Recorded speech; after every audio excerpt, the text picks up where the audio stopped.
Mam Alassane Dia qui me rejoint à présent, Managing Partner chez AFIC. Le financement en Afrique, alors c'est un sujet dont on a beaucoup parlé déjà depuis ce matin, mais dont on va forcément parler encore plus parce que l'Afrique est un enjeu de tous nos entrepreneurs. Bonjour Alassane Dia, vous êtes Managing Partner chez AFIC, African Finance Conseil.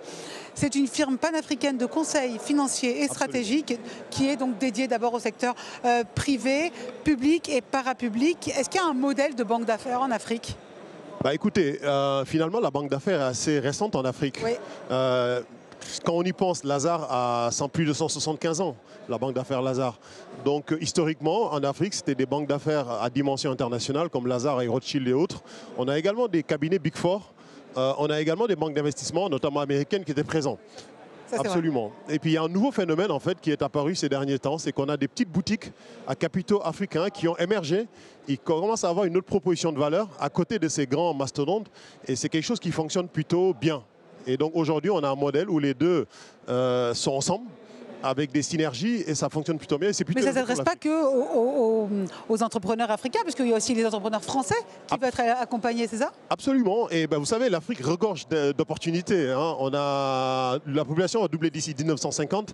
Donc derrière, ça génère des besoins en infrastructure, en santé, en éducation et autres. Et donc, effectivement, les entreprises françaises et européennes sont les bienvenues. Et notre job, nous, c'est de construire des ponts justement entre ces deux mondes-là pour faciliter leur présence en Afrique.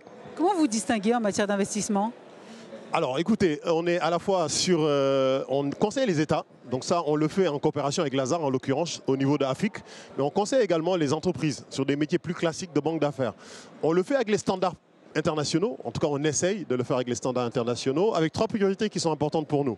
La première, c'est peut-être la proximité, c'est quelque chose qui est fondamental, bien cerner les besoins des clients pour mieux les servir, c'est le premier point.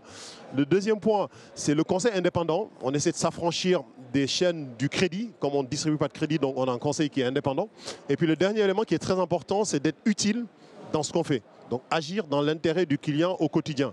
Et donc en définitive, pour finir, on essaye de construire une banque d'affaires panafricaine de proximité, utile à toute initiative africaine, qu'elle soit africaine ou de l'extérieur. Oui, parce que vous allez aussi chercher des partenariats avec les banques internationales. Vous avez parlé de Lazare, vous avez parlé de Rothschild, donc vous y allez. Absolument. Écoutez, c'est un modèle qui fonctionne aujourd'hui. C'est-à-dire que nous, on a une coopération typiquement avec Lazare sur la partie conseil aux États. Et c'est quelque chose qui fonctionne, puisqu'on arrive à délivrer de la proximité, du conseil d'expertise de niveau international. Et également, les clients sont satisfaits. Et c'est quelque chose qui est très demandé et plébiscité par les clients. Merci beaucoup, Mam Alassane Dia, donc Managing Partner chez AFIC. Merci beaucoup, à très bientôt. Merci beaucoup.